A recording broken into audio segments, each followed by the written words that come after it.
What's good, Combat Sports fans? It's your boy Bando back at it with another episode of Combat and Kick It. And this episode is to start the new year off right.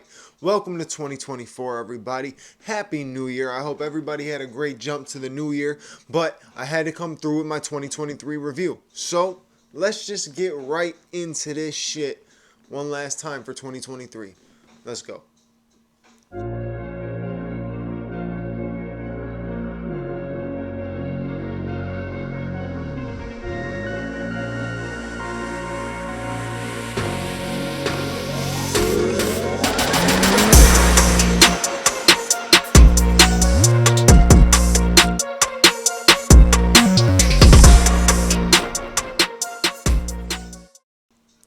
So I overall thought 2023 was a great year for fights. You know, this is going to be the UFC review.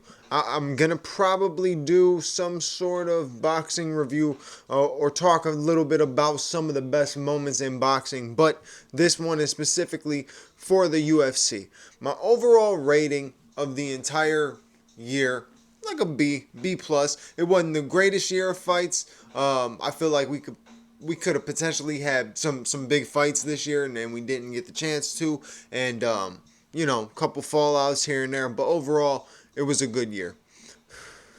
So I have to give it about a B plus. The B plus, we're rocking with a B plus. I think that's fair. I think we could start this one off too, besides just the overall rating, the performances of the year. There was plenty of performances. It's really hard through one full year to choose one best performance. So I got a few different ones here. My first one on the list is Aaliyah Tapiria versus Josh Emmett. That was an absolute perfect performance, man. He 50-42'd him. You don't get that very often, and we haven't really seen Aaliyah Tapiria beforehand in any 5-round fights, and to see him go up against a guy like Josh Emmett, powerful, also a good boxer, very good striker, and he completely outworked him, outstruck him, outclassed him in every which way. That was one of the best performances of the year, so I definitely have to give that to Aaliyah Tapiria. Then you got Amanda Nunes versus Irene Aldana. It was one-sided as can be. Amanda beat her in every aspect of the fight game. Ground game, standing up. There really was no success story for Irene Aldana that night against Amanda Nunes.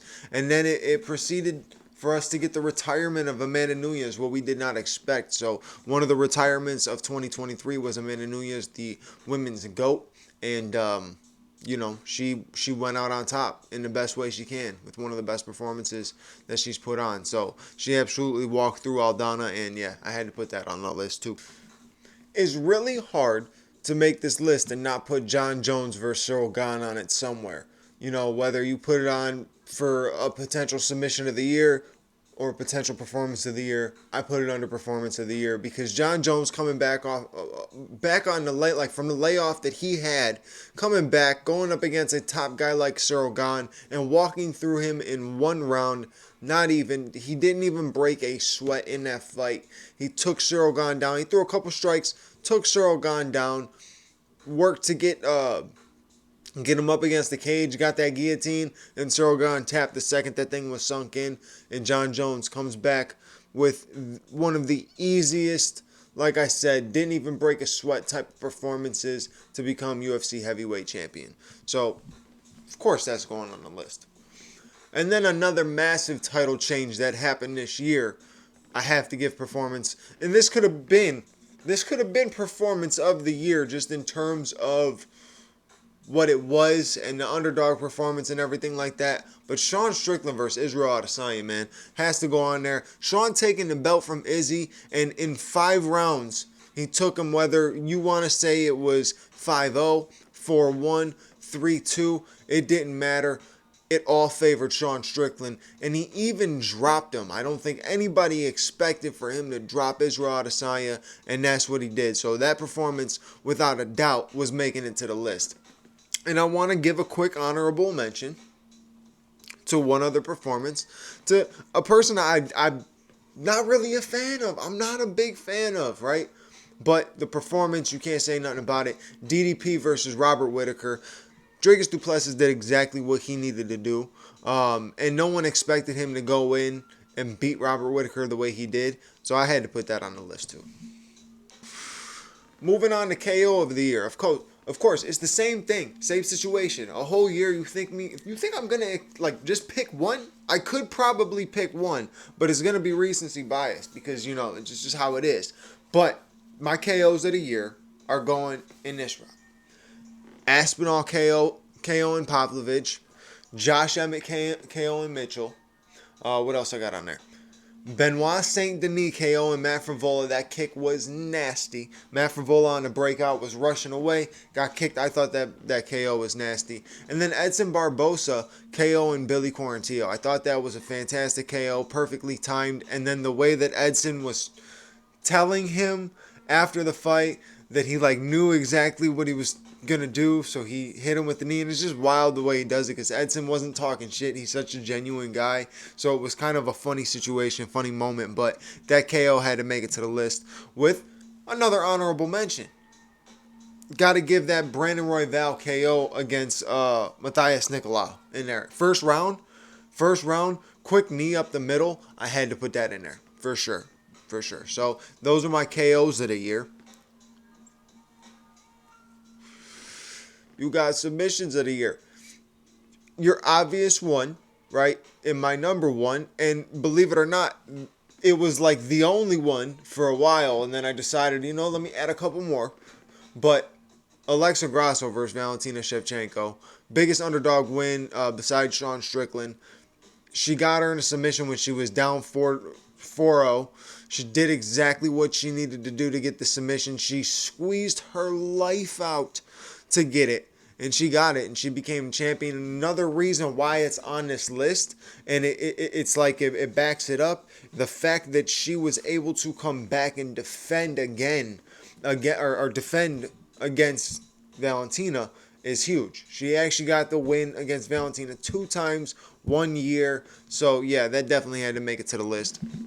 I thought Tatiana Suarez submitting Jessica Andrade, just Tatiana Suarez having the layoff. I know it wasn't her first fight back, but had such a long layoff. Came back in 2023, got a couple submission wins, and having one against Jessica Andrade, a very good Brazilian Jiu-Jitsu artist, a veteran of the game like that, I think that's very big, says a lot. So I had to put that on the list.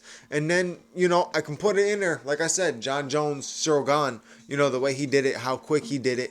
But the submission wasn't anything fancy. That's the crazy thing. It wasn't anything crazy fancy. I didn't even expect Cyril Gane to tap from that. But, I wouldn't assume that if John Jones has got you in some sort of submission, you're probably going to tap. So it's exactly what he did. And John Jones became champ. So those are my submissions of the year for 2023. I don't think I did fight of the year yet.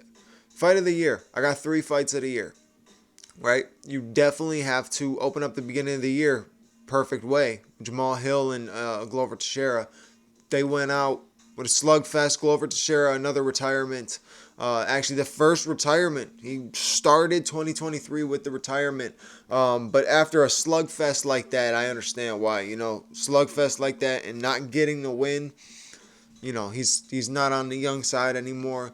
He made history by becoming champ at his age. So big props off to Glover Teixeira, but that was a slugfest. That was a slugfest in Brazil, so that was a great fight. So I definitely had to put that on there. Then I have to give another one to Brandon Moreno and Alexander Pantoja. That fight was back and forth, extremely exciting.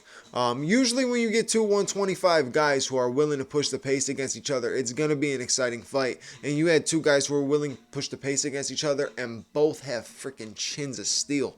So you already know they kept pushing forward. There was moments where Pantoja was leading the dance. There was moments where Moreno was leading the dance. But it was a fantastic fight. So there was no way that I was going to miss out on that one. I definitely put Brandon Moreno and Alexander Pantoja on that list. 5-round war, and it's another one of those fights where it's like Brandon Moreno makes every fight so close to where, damn, you actually want to end up seeing him fight this guy again. So I hope they cross paths again in 2024. Then you got Irene Aldana and Carol Rosa. there's no way I'm skipping that one. That fight was fucking insane. I don't care if it was recent. It was recent and amazing. That whole fight, they were slugging it out. I wasn't even at like watching it from the couch. So when I'm sitting on the couch, I'm watching it straight. I was sitting at the table. I was eating, and I have to watch it like this now. So I'm like seeing sideways. I could not take my eyes off the freaking TV. That fight was insane. Then I watched it back and I'm like, whoa, these women went at it. That's that was close to Joanna and Zhang Weili levels of good. But that was a fantastic fight, and there was no way that I was missing that. So those 3 fights definitely had to go on the list. Jamal Hill versus Glover Teixeira, Brandon Moreno versus Alexander Pantoja, and Irene Aldana versus Carol Rosa. 3 best fights of the year, in my opinion. Am I really still hitting this fucking nubby ass thing? Pack another. Alright, so what else we got? Oh yeah, and we could finish off the year with my top 5 moments, right? So moment number 5 happened recent. Yeah, we on the recent shit. But I think it's more of like the funniest moment, and I just kind of had to put it on this list. I couldn't miss it. And that's Sean Strickland jumping the barricades with DDP in Miami, going at him. One perfect way to sell this fight, right? January's card is not that stacked. It's decent enough. They're in Canada. It's going to be a fun card. First big pay-per-view back. The first big pay-per-view of the year. So it's going to be a fun card. But Sean doing that sold this fight. I don't know if he was doing it to sell the fight, right? I actually have a breakdown of Sean Strickland coming next. But it was one of those things where it definitely pushed the fight. It made people more interested now. So, but that moment was awesome. So that had to go on my list. So that was moment number 5 of the year for me. Then you got moment number 4. I'm going to point at it right there. The Bronx. Charles Oliveira getting that win over Beneil Dariush. You know what? I know what you're going to say. Bando, you're biased. Yes, I am.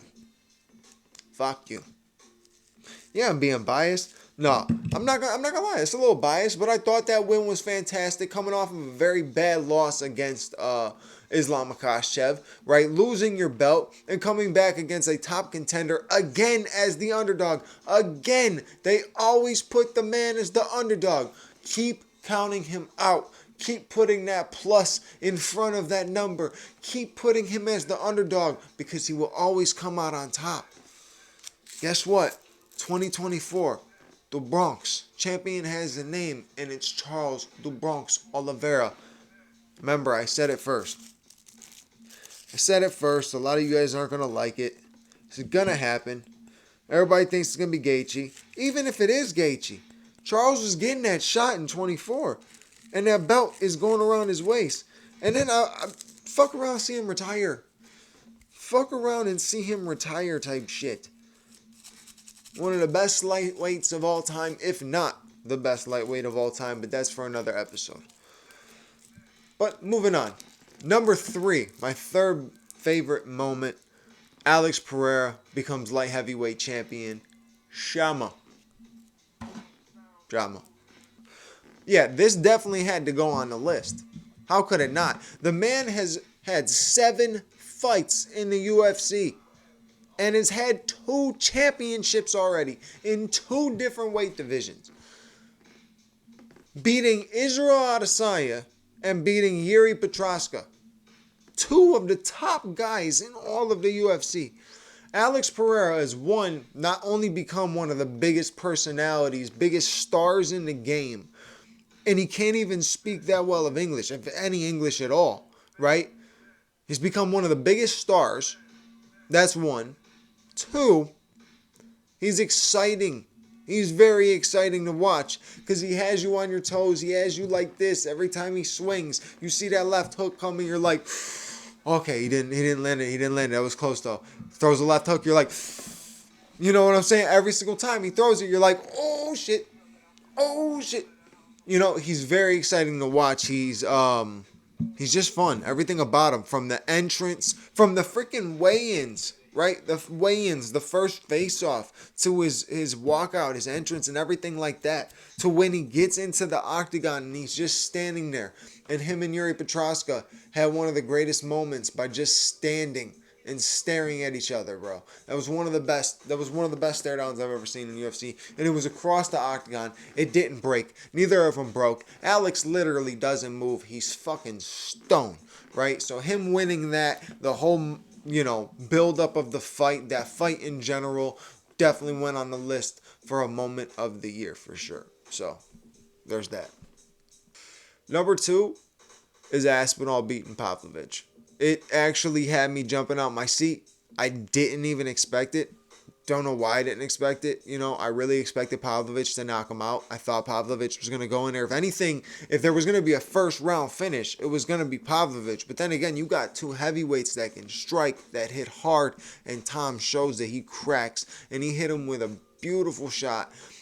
Beautiful shot. Down the middle, caught him again on the way down, and then finished him on the ground. Beautiful win to become interim champion. And like I said, I truly believe Tom Aspinall is the heavyweight champion of the world. No diss to John Jones, no shot at John Jones. John is going to be out for basically a year. So what is the point? We're going to end up seeing Tom Aspinall defend an interim heavyweight title in 2024 because the man's not going to want to sit out and not fight. So give him that fight. Give him the real strap. Give him the title, like the title of being UFC heavyweight champion. We already know what's up with John Jones. You know what I'm saying? John and Stipe are gonna fight when they can come back. They don't have to fight for a title. It doesn't even matter. You know what I mean? Like at that point, just have Tom sitting in the wings. Let them do that little fight, and Tom fights the winner. Simple as that. But Tom Aspinall winning, number 2 on the list.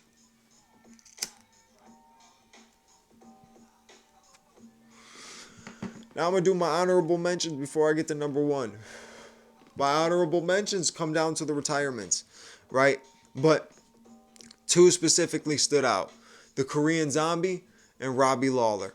The reason those 2 stood out the most is because they had the perfect send-off for them. With the Zombie, they played the song by the Cranberries. I think it's Cranberries. The Cranberries.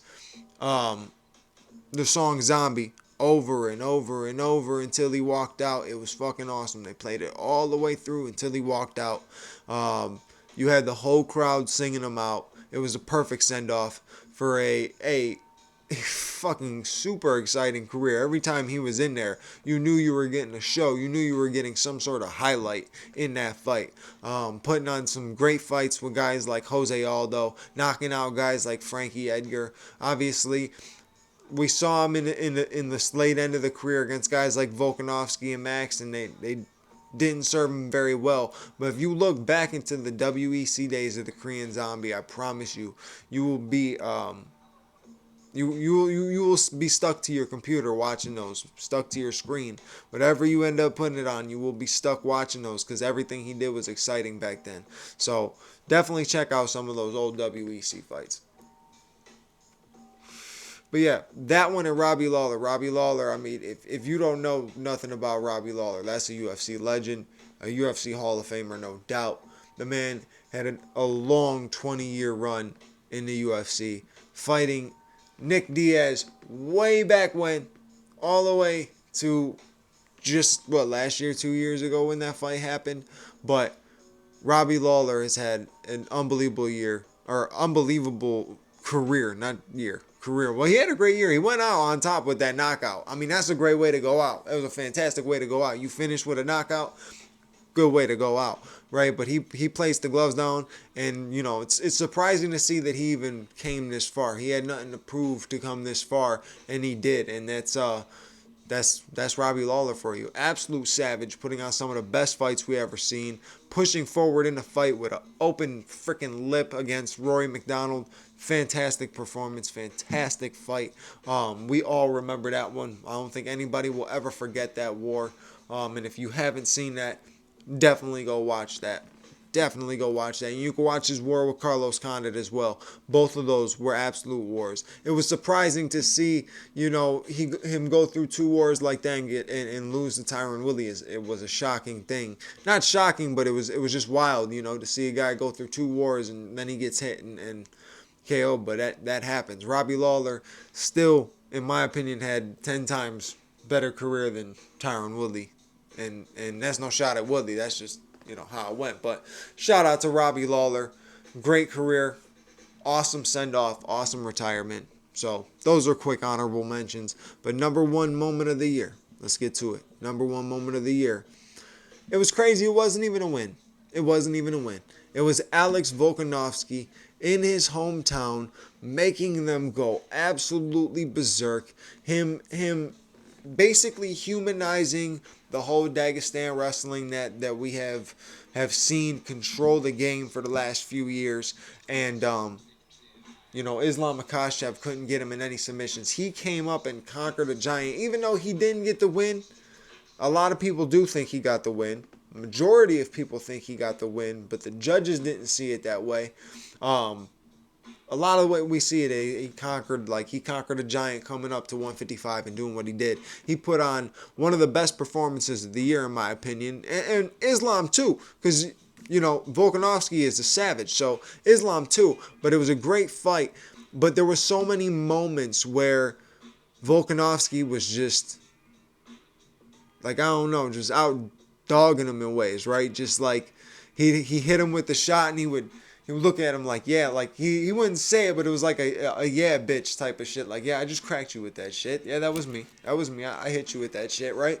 And then when he was on the ground and Islam couldn't get the submission and he's taunting him, he's screaming. He's like, you're not that strong. You're not going to get the submission. And you got the crowd going wild.